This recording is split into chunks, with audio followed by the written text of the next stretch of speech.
Award-winning dramatist and composer Neil Brand graduated from University College of Wales, Aberystwyth with a degree in drama, yet it was music which really excited him.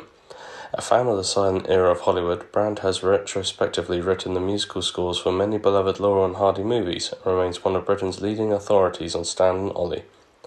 This love of music has always informed his career, and in September 2013, Neil Brand presented the BBC4 programme Sound of Cinema, the music that made the movies, playing technical homage to the pioneers who brought cinema to life. The success of this show spawned three further documentaries, Sound of Song, Sound of Musicals, and Sound of Movie Musicals, followed by Sound of TV. I caught up with the master of all things audio to talk music, legends, and his recollections on a fascinating career in music. Ladies and gentlemen, Mr. Neil Brand. Okay, so you've carved out a successful career in charting the changing face of popular music. So by way of an introduction, in your opinion, how can music act as a barometer to chart the fashions and trends of popular culture? That's the bit that interests me most. One of the things about popular music is that it can't be created, it can't be manufactured. It only works because enough people want to hear it and like it. And so if you're to trace back the history of the 20th century, and indeed beyond, in terms of the music that's being created, it tells you a lot about the society it's being created for. Whether you go back as far as Mozart and the idea of composers providing music for rich sponsors, that music still has to fit with what those sponsors are doing socially. It has to fit with their religious commitments, their social commitments, and the amount that that music then gets spread is entirely down to public opinion and public taste. So once you come up to the mid-20th century, when you have a big sea change across the whole world with the Second World War, 1939 to 45, the way that music is redirected after that is fascinating. In the popular culture world, you obviously have jazz becoming swing, eventually turning into what we will think of as skiffle and pop and everything else. And in classical music, you have music as we think of it in terms of Western tonality, so tonal music, breaking down completely. You have composers writing from the 1930s onwards who cannot see the world around them deserving music that makes sense in terms of structure. And so they begin to create new sounds, they begin to create new structures to represent that world. And that goes on right up to today. The reason why all the hits played on Heart FM are played is because enough people have spent money on them, have wanted to listen to them, have asked for them. And so we're seeing an absolute kind of popular creation in terms of popular music, and it changes all the time. My speciality as a composer is that I write narrative music. I write music that tells stories. And I do think that stories will always be wanted by people and will always be enjoyed.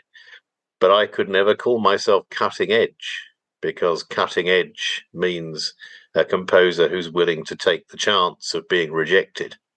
The person finding the next musical stage has got to have a lot more ability and an awful lot more confidence than I have to put something out there that they can't be sure the public are going to want.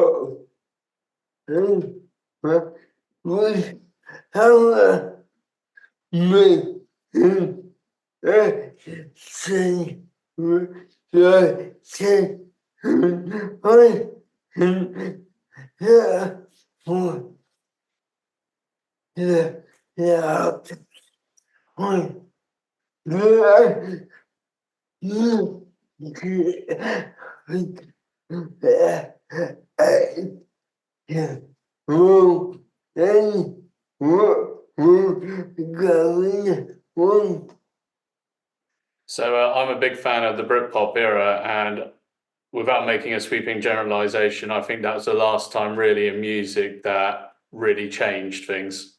Mm-hmm. The times, the culture really told us about what was going on in the world. I think that's probably true, certainly in this country. We have been enthralled to America for our music for such a long time.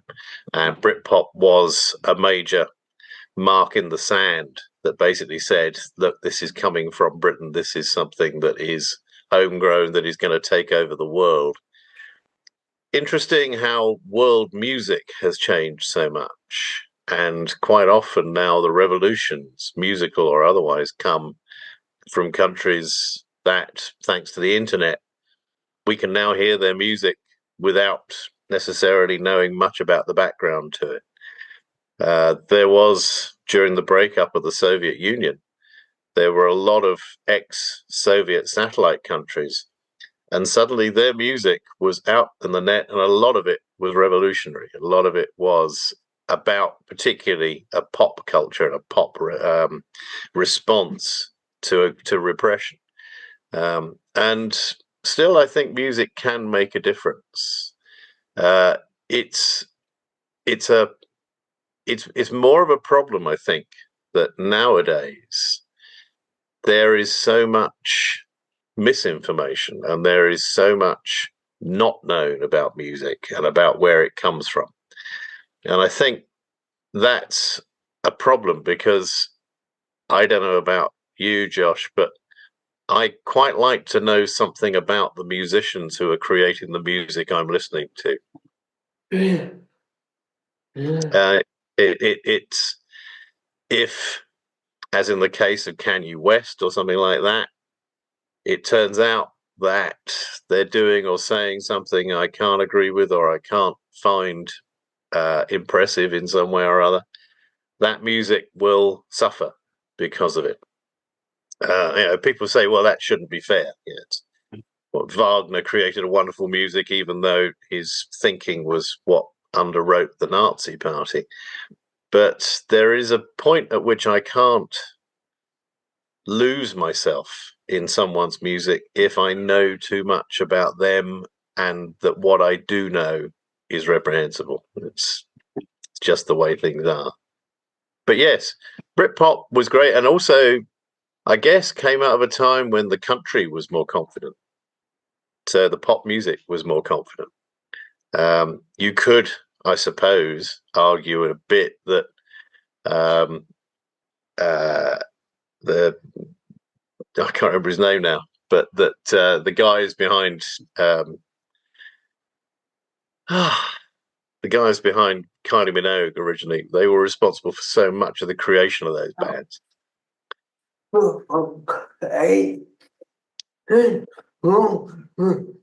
Stock Aitken and Waterman, you're absolutely right. Yeah. And, they were a factory, and they were a very good factory, and they were creating bands that were going to sort of, change how things were seen. Now, I suppose the most potent factory going is the rap factory, is the factory in America that creates rap bands all the time, that makes billionaires. But then that'll move on. I'd be fascinated to know where music's going to go next, because I do think, in terms of the pendulum swing, going towards one major musical move towards another one, I think rap has kind of come to the end of its time. And trance and dance too, it's difficult to push those much further than where they are now. So that pendulum's going to start swinging back. And when it does, I'd be fascinated to know what's going to be there then. Growing up in Aberystwyth, how proud were you of the Welsh legends of entertainment, including Harry Seacombe and Max Boyce, who are almost figureheads of Welsh culture? Who were your musical heroes growing up? I have to say, I didn't actually grow up in Aberystwyth. I went to university in Aberystwyth. I grew up in the south of England. But I had massive heroes who I got to meet another one when I met you, and that was Rick Wakeman. Rick was my hero through my teens because he made piano playing sexy, and being able to play the piano well was what got me through my school years. I was never much of a scholar. I wasn't confident enough to be a good scholar. I did all right. I could get by. But almost all of my confidence came from being able to play the piano and play it well. And people hearing me going, wow, that's amazing.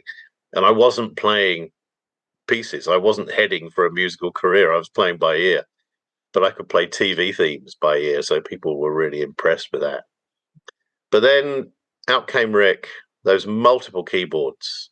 I bought my first synthesizer, which was an incredibly early version of synths in about 1975, 76, something like that. And I soon had a couple of keyboards that I had set up because, as far as I was concerned, if Rick played more than one keyboard, that was how it was supposed to work. And I went to see him live.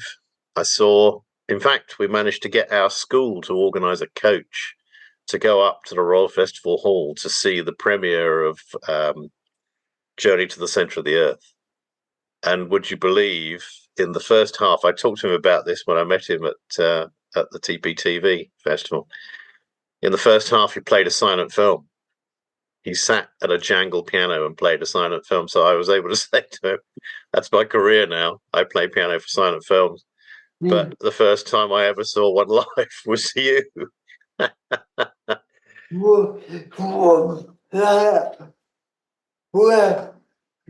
Yeah.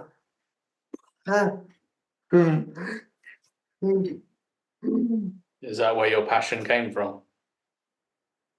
Certainly my passion for creating music came out of Rick.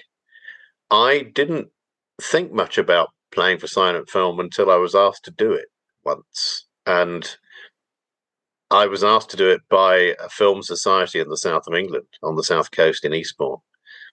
I left university with a bunch of mates and we took over an old cinema and we ran it as an arts centre. And the local film society, because the projectors were still working, said, can we use it to show our films? And, yeah, of course. And they wanted to show Buster Keaton, silent film. Would I be up for playing it? I said, yeah, absolutely. I'll give it a go, because I could play by ear and I knew that I could play probably for about 20 minutes just busking away at the piano. So I hoped that something would happen when I was playing the film. And lo and behold, it did. I played an hour and a quarter movie and the time just zipped by and I couldn't remember a note that I played at the end of it. And I just thought, that's it. This is my job. It was a very odd job to have in 1981, which was when I first played, because there weren't many silent films around. Nobody was showing them regularly. They were very difficult to get hold of. And there wasn't an audience. Most audience thought it was rubbish museum piece stuff. So as you said, one of your passions is for the golden era of the silent movie, when obviously sound played no part in the production of these classics. So what is the audience missing without audio? And do you think the audience feels more creative when observing something that isn't multisensory? That's a really good question. And yes, I do. Weirdly, the two major strands of my career that I'm most proud of involve missing a sense. One of them is silent film, where you have no sound and the music has to create the sound. And yeah, I think it does involve the audience much more deeply. They know they're not in a real world, because in a real world, you don't have music in your head the whole time. But the fact that the music's happening makes it a very emotive process and draws people into the film if it's done well. The other part of my career is that I write radio plays where the missing sense is sight. You only create plays out of sound. And that has always fascinated me because I've written for radio for the best part of 30 years now. And you make films, you make movies. The pictures are in people's heads. But I've been let loose on subjects I could never have written if I'd written them for TV or film, because they would just have been too expensive. But the very first play I wrote was set in Hollywood in the 1920s and was about sound coming to the silent world. And I realized that writing it for radio was the only way that I could afford to send my two characters out onto the balcony for a conversation. Because if I was to do that with TV or film, it'd be way too expensive. We'd have to try and create some kind of visual of 1920s Hollywood. Whereas on the radio, you could do it. You could create that. And you made people see a time that they've never actually seen by creating all the right sounds to go with it. One who wrote hero is going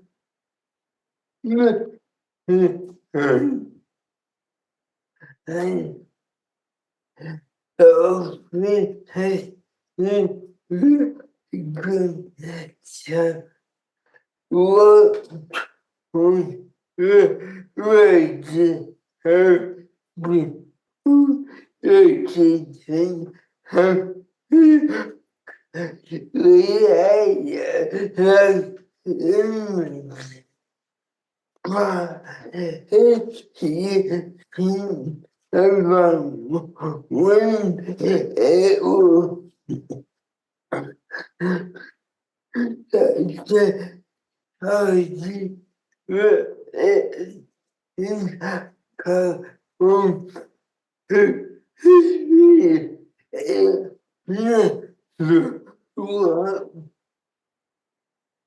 Yeah, so one of my heroes is Spike Milligan, and obviously with him, you've got the Goon Show, and that worked so well on radio. You didn't have to create the images, but then when they made the decision to move that over to TV, it just didn't work.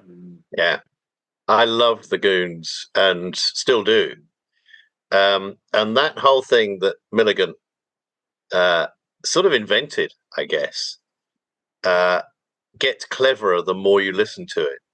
I think I love the fact that I think Jonathan Miller pointed out that when Milligan would do a gag like, "How much do you pay me? Here's a photograph for £5. Oh, Yeah. where's my change? Here's a photograph for £3.60." You know, it's like he said Milligan has just challenged the whole idea of money as a resource. He's basically shown us that it's worthless, and he's done it as a gag, and that I thought was so clever. The creating of worlds that went on, and I met him once, and it was one of those times when you just think, you know, I'm taking my life in my hands here, because I knew that Spike could be difficult, and you had to catch him on the way up or halfway down or whatever, not when he was at his most difficult times. And it was at a jazz place actually at a gallery in Eastbourne, and I was following him up the stairs, and he turned around to ask me to go in ahead of him. And rather than saying I love everything you do, I'd read loads of Spike Milligan. Spike was another of my teenage loves, and when I was a teenager, his war memoirs were coming out. So Adolf Hitler, My Part in His Downfall, and Rommel Gunner Who and stuff. And he'd started his career with a couple of other guys who had been invalided out at the end of the war, called the Bill Hall Trio. And we were watching a trio. We were watching a bass, guitar, and violin, which was the same setup as the Bill Hall Trio. Spike had played guitar on it. So as we were going, he turned around to me after me doing. I said to him, "How did this lot compare with the Bill Hall Trio?" And he and opened up about that. And he said, it's much too polite. So when we were playing dance halls, there'd be a fight break out in the middle of the dance hall. You'd never notice because everybody was so drunk and the music was so loud. And it was a bit polite, it has to be said. And I said to him, "Thank you, Spike." And I went ahead of him. And I just thought, yes, thank goodness for that. He's great. There are some people I know who really came off much worse with Spike, but he was unmediated. He just poured himself into what he did, and the anger and the bitterness and everything else is there, but it's all transmuted into humor. and I do think that's really something. I've never tried to write comedy as such, but the closest I've got is a bunch of sitcoms that I wrote for radio called The Big Broadcast, where they're all set in a 1930s radio station. And for various reasons, every show is a struggle to put on. But there were various things from the Goons that I drew on in terms of creating funny pictures in people's mind. And I had, for instance, a really rubbish magician, an escapologist magician, who's supposed to escape from a box. And he goes into the box, has the door, and then, of course, from then on, I'm fine. Yes, it's fine. Of course, he can't get out.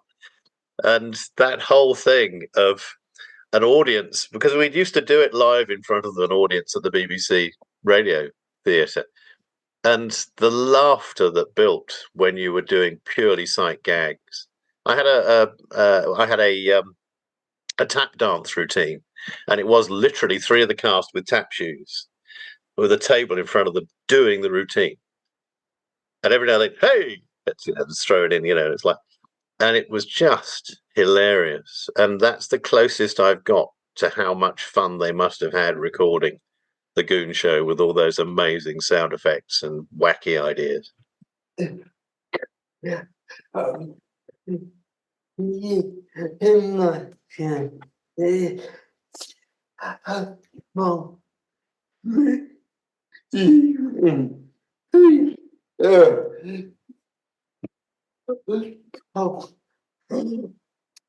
Could you imagine if Spike Milligan had a podcast? Oh, I can well imagine, because he used to do a lot of interviews, didn't he? He was a very good interviewee. Although I can remember the times he went on Parkinson and he was high as a kite and would just be laughing and laughing and laughing and laughing. But yeah, I think he always was someone who could chat well with people if he was in the mood. But I can also imagine him losing it. I don't know. I'm sure you probably already know this, Josh, but he had this extraordinary West End play that he was in called Son of Oblomov. And what it was him in a bed on stage on his own. I think there may have been 4 or 5 other people who came in. But basically, there was a structure to it, which was Oblomov, which was this Russian kind of daft story. But he kind of made it up every night. He sort of just did his own thing. It was like a West End stage precursor of the Q series. And people would come in and he'd interact with them. And it would be different every night. And people went time and time and time again because they had no idea what Spike was going to say. And the real problem was he got in trouble with the censors, who at the time were the Lord Chamberlain's office, because the Lord Chamberlain's office was supposed to get a script before a play opened to check it for language. And Spike, as you can imagine, left to his own devices, was swearing away and telling all sorts of rude jokes and all the things that he did for the rest of his life. And time and again, the Lord Chamberlain's office would be in touch saying, please supply a script for Son of Oblomov, which you are performing at such and such theatre. And he'd just write notes going back saying, yes, it's on the way. Don't worry, I'll be bringing it in. And that went on for months and months. I think the show ran about 18 months. And by the time it closed, they'd still hadn't got a script because basically, Spike said, what's the point? I don't use a script. I just do my own thing. Love to have heard a recording of that because that's as close as we might have got to a Spike podcast. One of the absolute icons of the silent movie era was Laurel and Hardy. In what ways are Stan Laurel's own contributions to British comedy frequently overlooked? And in your opinion, how different would the British comedy landscape look like if Laurel had remained in the UK? Oh, that's a really good question too. I think Stan's comedy, if you look at it closely, even with Oliver Hardy, Stan's comedy is British embarrassment comedy. It's the comedy that we now think of as Mr. Bean, Blackadder, that kind of thing, whereby you get into a situation where if you were looking at it as a serious situation, it would just be awkward. But as a comic situation, it's hilarious. And I think Stan's sense of a British reserve, of a British awareness of how quickly things could get embarrassing, is at the heart of what he plans out with Stan and Ollie. Ollie is reacting in a very American way, in a very vaudeville way to what happens. But Stan's the one who plans out. Stan's the one who thinks, hang on a moment, what if we got each other's trousers on? How do we go about getting those swapped over? And so they go off to lots of different alleyways and stuff to swap their trousers over. And of course, immediately people think there's something much more nefarious going on. Well, it doesn't occur to them that these two blokes are just dumb enough to have put each other's trousers on, because they see them standing side by side in an alleyway with their trousers around their ankles. Yeah, what's going on? And that's absolutely British embarrassment comedy. Ollie's response always is quite physical and quite American, and Stan's is this kind of embarrassed, look, smile, cry, scratch head. That's it. I think their impact on British comedy is massive, because without Stan and Ollie, there's no Eric and Ernie, there's no Aid Edmondson and Rick Mayall, there's arguably no Ant and Dec. I mean, what it comes down to is two friends who are synced enough to find each other's comments funny enough to make a stage act out of it. And that's quite a big deal. I've got lots of mates and I have a great laugh with them, but no way would I put it on a stage in front of an audience, because it's too personal. Whereas what they do is they manage to turn it into something which actually does make everybody laugh. And it would have been, I fear Stan wouldn't have worked if he'd stayed in England and been a solo comic, because he was almost too weird. His characters were quite strange and a little bit effeminate. And within the kind of hurly-burly of music hall, he wasn't special enough. And I think he'd already realised that before Hal Roach teamed him with Oliver Hardy. He wanted to be a director. He didn't want to join up with Oliver Hardy. He was all set to write and direct and make his money, and that was going to be fine. So to find himself slightly against his will in front of a camera, I think he found that hard to begin with, but then realised very quickly that in Oliver Hardy, he got a real soulmate who understood him and gave him the space to do what he did really well. And that was it. They were off. I don't talk about it in the show, but Stan was quite a difficult personality. And I think he had to be in order to survive. I mean, Hal Roach, goodness knows, was a difficult personality as well. Hal Roach first made his money driving a team of horses. He was a horse wrangler in the Midwest, and he could hold 8 horses to a carriage. Now, the amount of sheer strength and strength of will that it would take to do that is what he then uses to run his MGM comedy unit with brusque, tough, sharp-eyed and sharp-witted people like Stan Laurel working for him. And I think because of that, Stan's own life was a little bit complicated. I don't think he wasn't always a happy man, but he was, thankfully, towards the end of his life, and famously lived down by the sea in Los Angeles and never took his name out the phone book. So if you wanted to ring up Stan Laurel in the last years of his life, he'd answer the call. If it was just to say, I think you're great, he'd have a conversation with you. He answered every single letter that was ever sent to him, fan mail, photographs, quite long letters too, and kept in touch with people all around the world for years and years and years. So very complex man.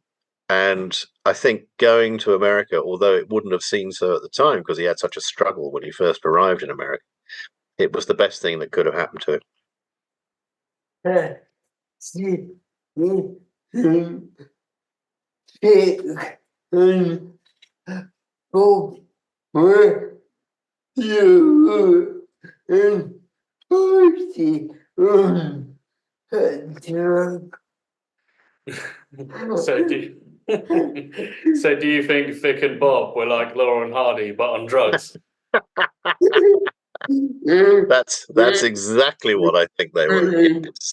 Yeah. And I'd be very surprised if they didn't sit watching Laurel and Hardy on TV on Saturday mornings, because an awful lot of that comedy, the physical stuff, you know, I mean, the beating each other up with massive frying pans, things like that. That pure Laurel and Hardy. Although Vic and Bob wouldn't bother with a context for it, they just launch straight in.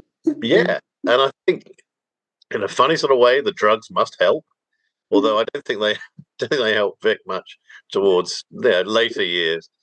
But that is exactly that. Yeah, Laurel and Hardy are anarchic.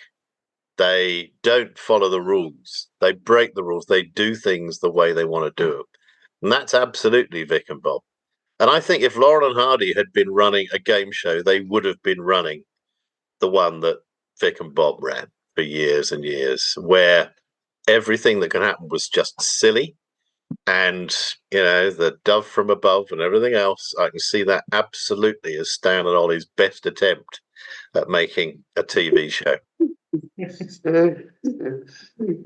Nowadays, the holy grail for any comedian is to play a role in the big budget movie, and in my opinion, comedy has, in some respects, lost its respect for the art of TV comedy. Yet, why do you think that Laura and Hardy was so well suited to the big screen, and did they do any TV? They didn't do any TV, which slightly surprises me, because I would have thought there would be people who wanted them to do TV. But by the time TV had really taken a hold, mid-1950s, I suppose Oliver Hardy particularly was probably too old. But I agree with you. The big screen use of comedians now is to take whatever it is they do and then try and find an epic concept within which they can do it. And it's interesting how the difference between Rowan Atkinson's Mr. Bean, that has worked very, very well in cinema, and I think, you know, can't take anything away from him. I'm going to forget the name, but the guy behind Love Actually and Four Weddings and a Funeral. Thank you. Yeah, Richard Curtis. Richard Curtis. He knew how to make a big screen version of Mr. Bean. He knew how to make it work. On the other hand, you got Tony Hancock, who was perfect radio and up to a point perfect TV, and could not break into film.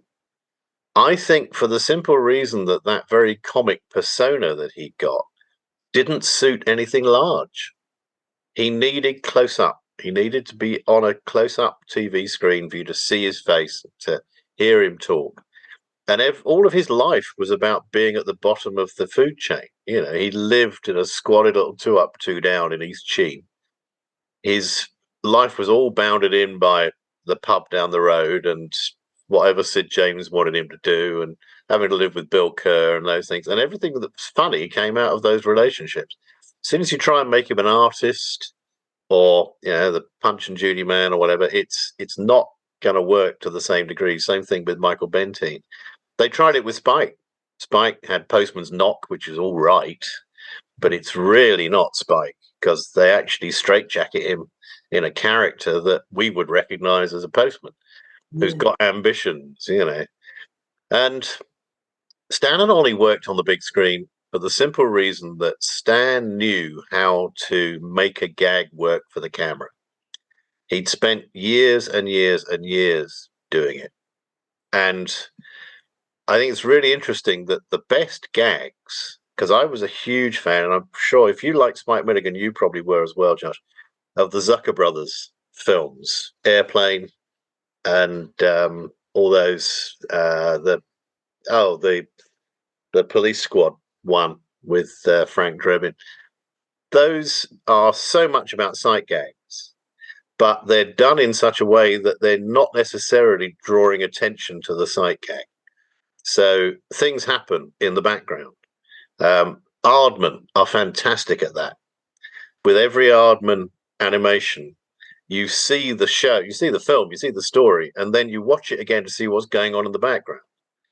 And it's full of sight gags of one sort or another. And I think what made Laurel and Hardy work on through film was that they never lost that idea that their comedy was primarily visual. It wasn't spoken.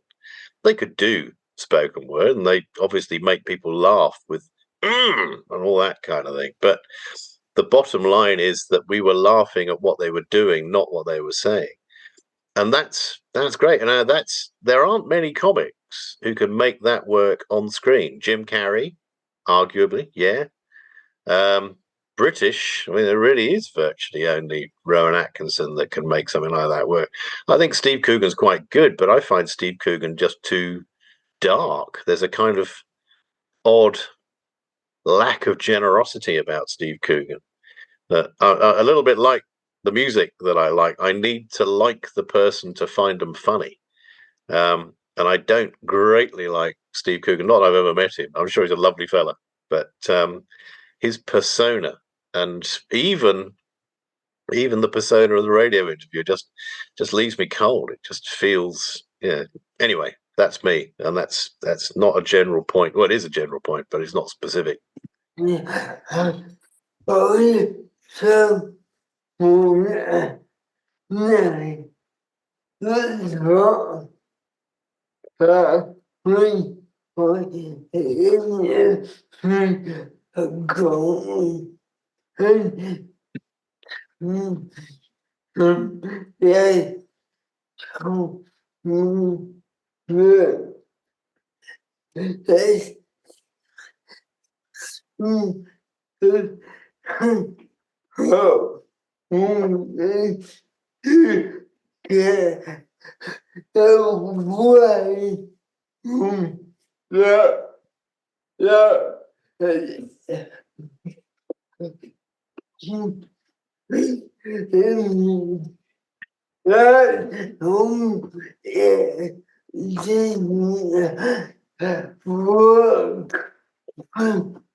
Lord. Yeah. I don't want to name drop, but back when I interviewed Galton and Simpson, they spoke about Tony Hancock, and as soon as he wanted to get away from that sort of pompous image, that's when it didn't work, because people didn't want to watch a successful person. They wanted to watch someone that had flaws. I couldn't agree more. And dropping them was one of his biggest mistakes. I think he thought his stardom wasn't dependent on their writing, and it was entirely. It's interesting that Galton and Simpson couldn't make a lot of their comedies work on film. Same with Steptoe. I mean, Steptoe and Son was all right on film, but again, it suffered because you hadn't got that tight, claustrophobic room full of junk within which to do their thing. And Galton and Simpson were great at these characters who really had got life piled on top of them and were trying their best to maintain their dignity in the middle of it. That was their thing. It's interesting that Dick Clement and Ian LaFrennay, on the other hand, who I also love as writers, and who gave us Porridge, which, as far as I'm concerned, is one of the funniest sitcoms, apart from Dad's Army, ever made, did manage to pull that off with quite a few films that weren't involving characters they created. Now, of course, I can't think of any of them, but they were able to turn their hands somehow or other to making stories intrinsically funny. And quite often the Ian LaFrennay stuff is much more about a situation than it is about a character. The characters are in that situation, but it's not centered on one particular comic performance. And I think it's a sign of a great writing team. First of all, that, you know, in a funny sort of way, I suppose, like a great comedy team, they can sink their individuality into one idea. I mean, I couldn't tell you with Hancock or Steptoe or anything else what lines are Simpson and what lines are Galton. I mean, I assume they would just sit and just talk and type and chuck stuff around, and by the end of it, you've got something that's both of them. I think the same with Clement and La Frenay. And with Stan and Ollie, there's no sense that one person's driving them. Stan is driving them, but you wouldn't know it because Stan, as Stan's character, is simply incapable of driving anything at all. And I think that's important as well. It may sound a little morbid, but I'm fascinated by the latter part of the careers of our beloved legends of comedy. Therefore, when they died in 1957, what happened to Stan Laurel? Was it a bit like Ernie Wise, where he almost felt strange appearing on his own? Yeah, I Stan just basically never appeared as a comedian again after Ollie had gone. I think Ernie was a bit different in that both Eric and Ernie had been performers in their own right before they came together. And I did see Ernie after Eric died because he played a lead part in a musical in the West End called The Mystery of Edwin Drood. And it didn't refer to him being part of Eric Morecambe at all, except when it started, he said, "Welcome to the play What I Wrote," which was obviously the Morecambe and Wise thing. And he did a perfectly good job of being a song and dance man because that's how he started before he met Eric. But I think he knew, and certainly Stan Laurel knew, that the comic core of what made the partnership work could not survive the loss of one of the partners. And certainly when Ollie was still alive but was very, very ill, in the last 3 or 4 years of Ollie's life, Stan was writing material for them, even material he knew they would never do, because he couldn't not work and he couldn't not write. And even at the very, very end, when I wrote this play, Stan, in which Stan goes to see Ollie on the last day of his life. And he said, Hal Roach Jr. has been in touch, Hal Roach's son.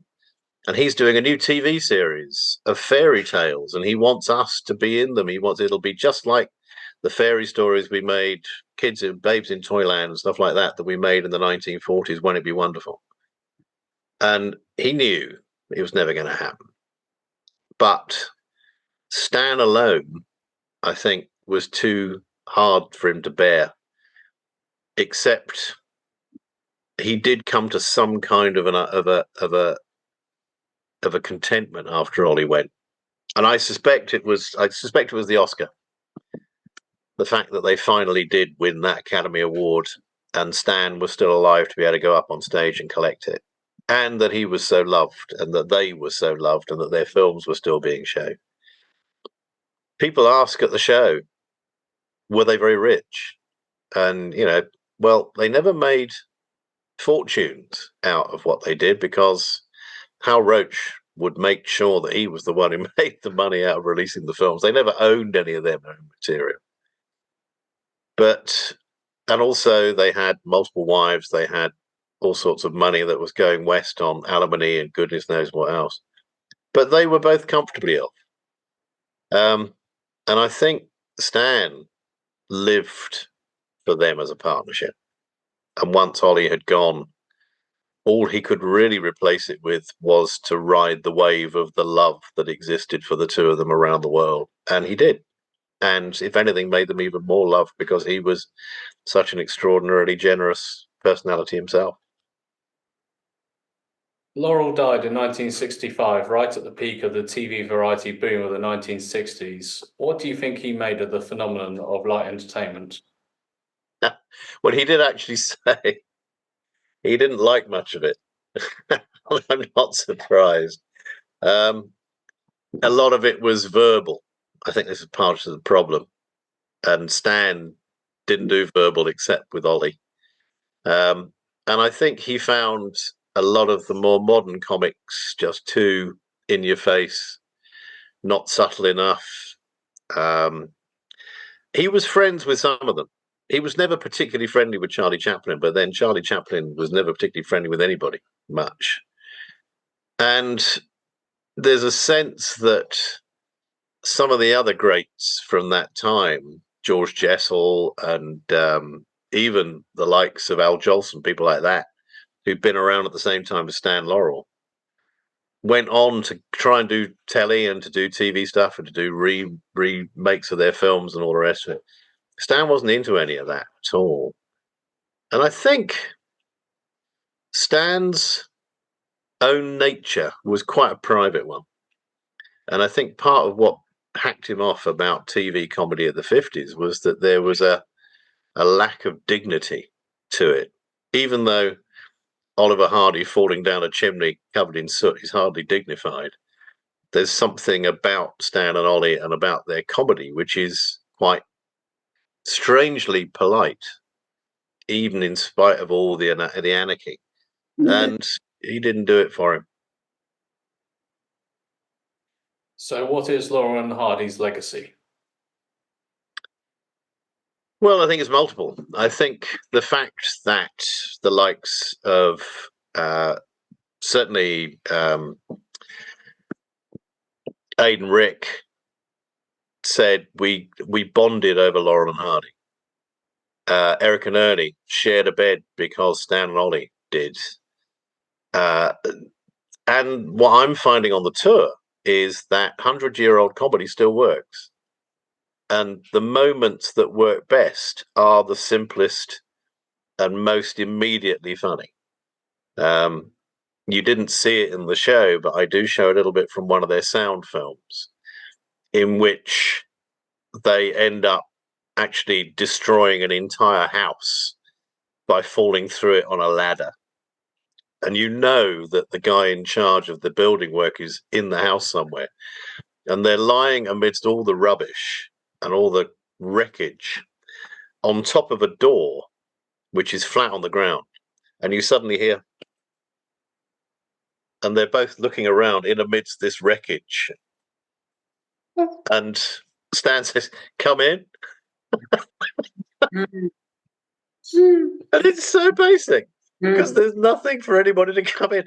And actually, the guy's under the door that's on the ground. Now, that, for my money, will be funny forever. I don't know why, but there is something just wonderful about it. Because, and to have the idea to just go, "Come in," is out of this world, because it throws up all sorts of layers of comedy.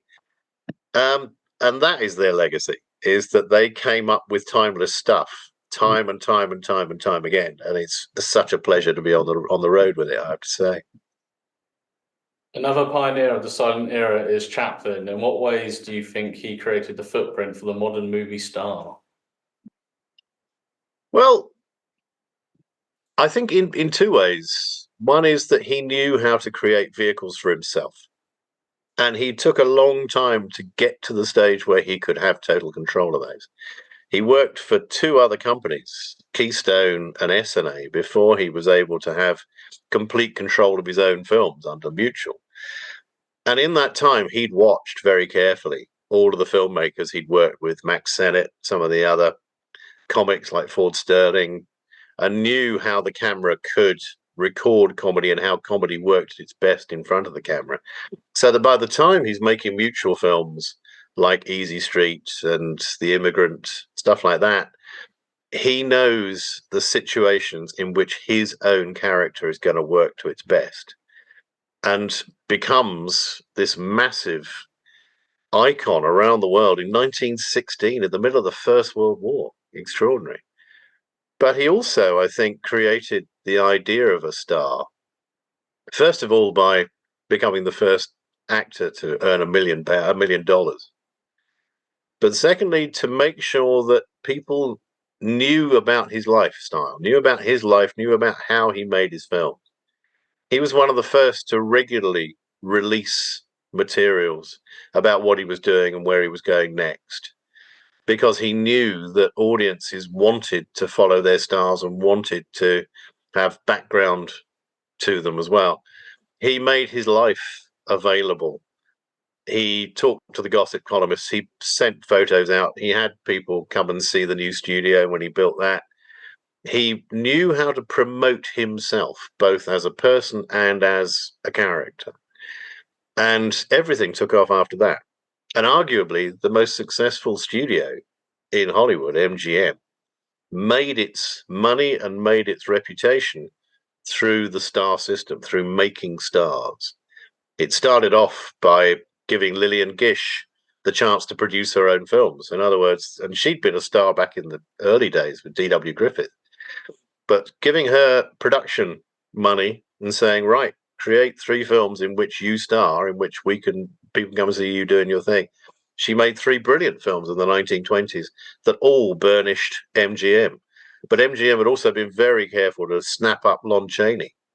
So they made, the Hunchback of Notre Dame, which was a massive, massive film.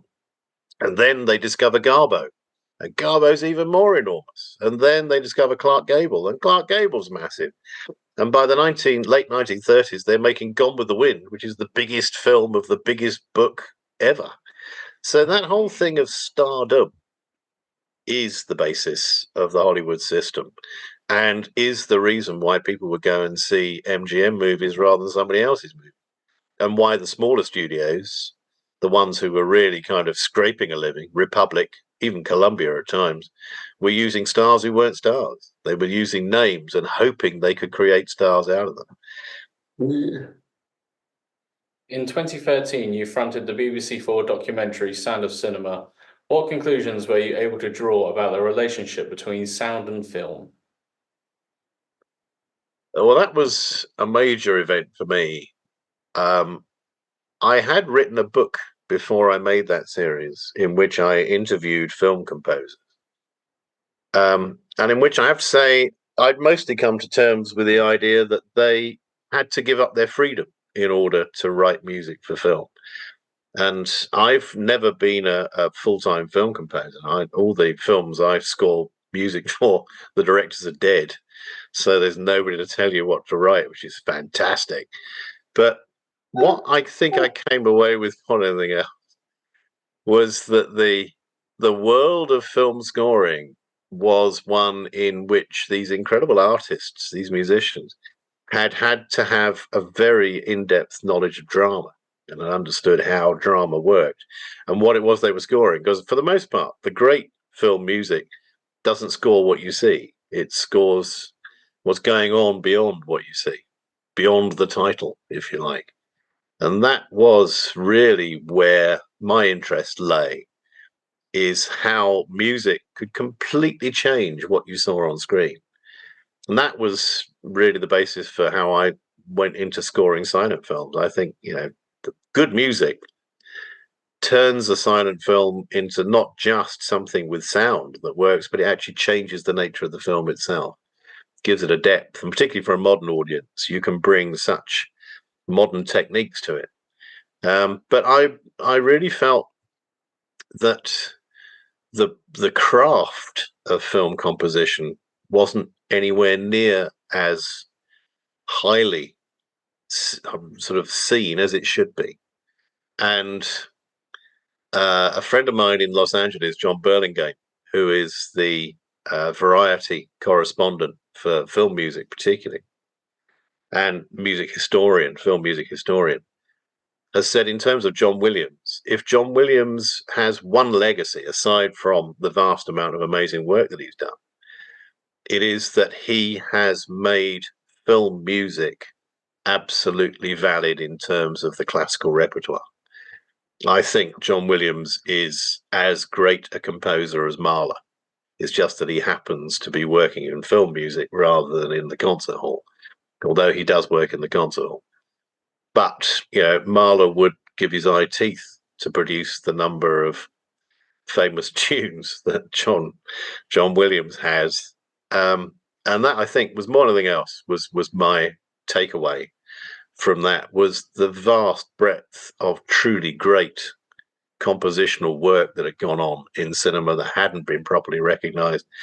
And also that, and I've always felt, music is something we all understand at a very deep level. You don't have to have been to a conservatoire to get music. I didn't go to a music school or a music college, and I knew sort of by instinct what the music was doing in film, because that's the intention. We all do. So that was the other thing, was that I was very pleased to be able to bring that out.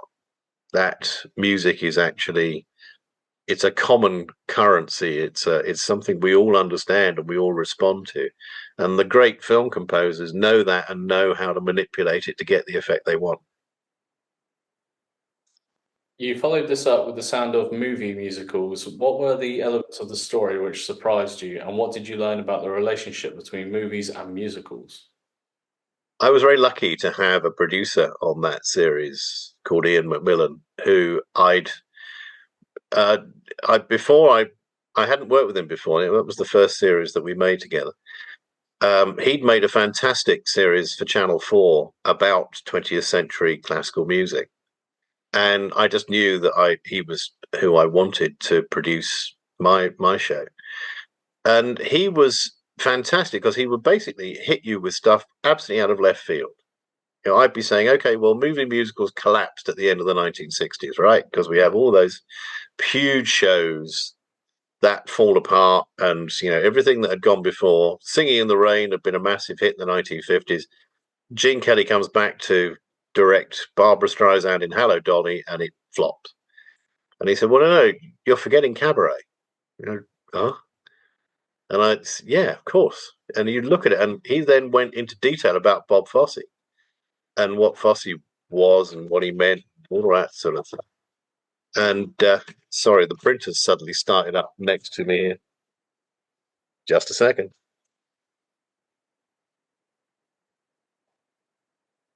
Lucy! Sorry. Got a recipe coming through on the printer. Olive oil carrot cake. Do you want to pick it up?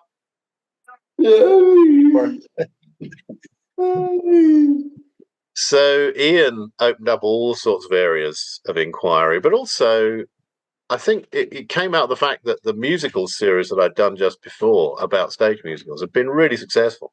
People loved it. And so many people said they never do anything about musicals. We never go into any kind of detail about the analysis of musicals. So I thought, well, actually, that will work really well with movie musicals. And one of the things that had come up, which had come out of a conversation I'd had before, was Soviet musicals, and the fact that Stalin secretly really liked American musicals of the 1930s. And so basically allowed, or encouraged, one of his directors to make musicals for the people that would carry a good Soviet lesson along with them. And when I went in to meet the commissioner of the BBC to try and sell him the program, I'd done a one-page treatment of what we were going to do. And he just went, oh, Soviet musicals, like it. And that was it. We were sold.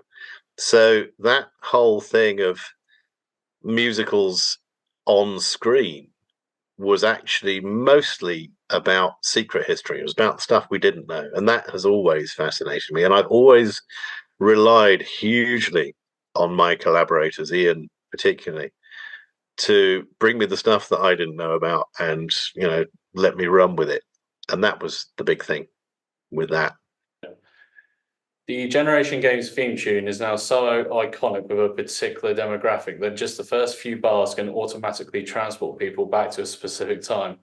Why do you think legendary producers like Bill Cotton, Jim Moir, and Jimmy Gilbert took so much care in the construction of a theme tune? Oh, well, bear in mind that the people who were constructing those theme tunes were the backroom boys. I was very pleased with the Sound of TV series that I did, that what we were able to feature, again, largely thanks to Ian, was the library composers, the composers who came up with themes and music purely for library records, which were then picked up and used as these big themes. So the Two Ronnies, for instance, was not written specially for the Two Ronnies. No, that's Dave Allen. But neither was Dave Allen. Almost all the big comedy programs that we know were actually, the music was picked by the producers to make that work. And from that point of view, I think you're right. It would have been the producers Jim Moyer and Bill Cotton and so forth who got that. I think it's because more than anything else, and you've got to be aware of this, TV and TV music is predicated on the fact that they don't want you to turn off and they don't want you to switch over. So it's got to grab you straight away and it's got to keep you watching. And that was the basis of all the TV themes of the 1960s and 70s, particularly because it would be all too easy to snap over to ITV or BBC Two or Channel 4 or whatever. And as soon as you heard that music that you knew so well, Coronation Street, I mean, come on. That's been in the British psyche for 40, 50 years. I don't know how long it's been going, probably longer. But that was originally, I think, a piece called Manchester Blues or Salford Blues or something like that. It wasn't written for the program, but so much sums it up now. And again, I was lucky enough with that we were able to get the Fairy band, Fairey, from the Fairy Factory, as it was, to come and sit on the street in Coronation Street and play us that piece of music. And it was iconic in every sense of the word. But the other thing I think is worth bearing in mind is that the likes of Bill Cotton and Jim Moyer were doing what Stan Laurel was doing, which was finding the perfect platforms for these various comics to do what they did. Bruce Forsyth was funny, but he was a hell of a lot funnier interacting with members of the public. So bingo, give him Generation Game. I think I assume it was Bill Cotton who teamed up the Two Ronnies, but very obviously Ronnie Barker and Ronnie Corbett were individually very funny people and could hold a show together on their own, no problem whatsoever. And I know they first came together on, I think it was the 1948 show for David Frost. But that thing of the two of them doing sketches, many of which Barker wrote himself under an assumed name, but also having their own individual bits. So Ronnie Barker's brilliantly surreal information people, telling you stuff about how they're giving everybody in the country buzzers so they can say if they like a program or not. And then Ronnie Corbett sitting there in the armchair trying to get through a joke and digressing in 5 different places. That is genius to pull that together. And I can remember Two Ronnies relied on wit, whereas some of the other stuff that was going out at the time just relied on smart. And it's interesting, the stuff that survived, especially now when we look back at some of those earlier years, you can't believe how misogynistic some of that stuff is. But okay, the Two Ronnies used their ladies and were certainly dressed up as women quite often, and sent up people the same way Les Dawson did. But it didn't feel spiteful. It felt like an old style comedy. And certainly Bill Cotton came out of Variety. How do you package Variety for the TV? Interesting that now it's always done as game shows. You couldn't have the old style Variety TV where you just have a bunch of people who do what they do in front of the camera, because it's got to have a context of some kind. Shall we end it there for today then? Yeah. Yeah. Yeah. Yeah.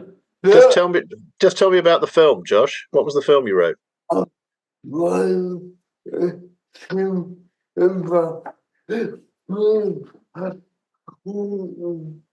Yeah, he wrote a film about Sir Bill Cotton. Didn't realise. about his he Saturday, no, Yeah. So how he created a Saturday night lineup. Fantastic. Is that available anywhere? we had people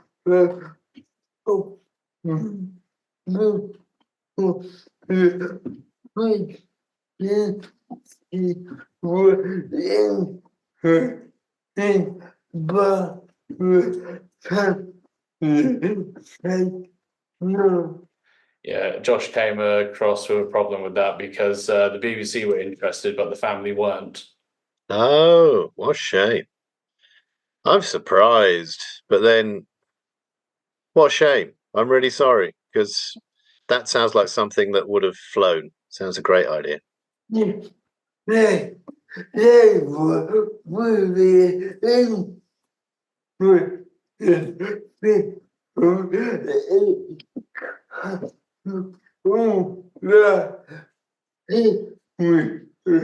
Yeah, they were so interested because it covered the entire period.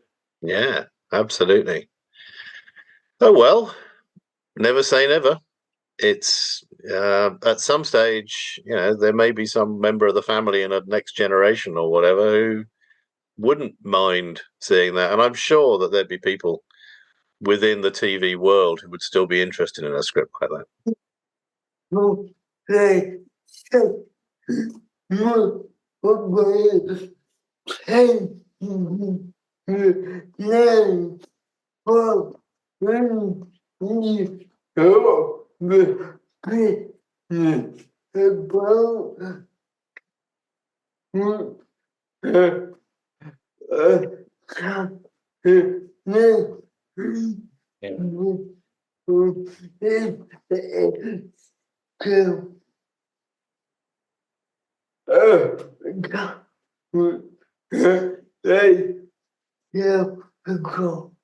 Yeah.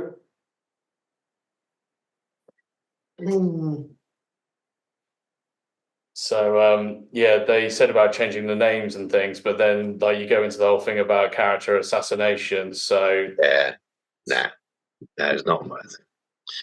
Well, I look forward to renewing this conversation when we get a chance. That'll be great. Really good to spend some time with you, Josh. And thank you for a splendid, enjoyable interview.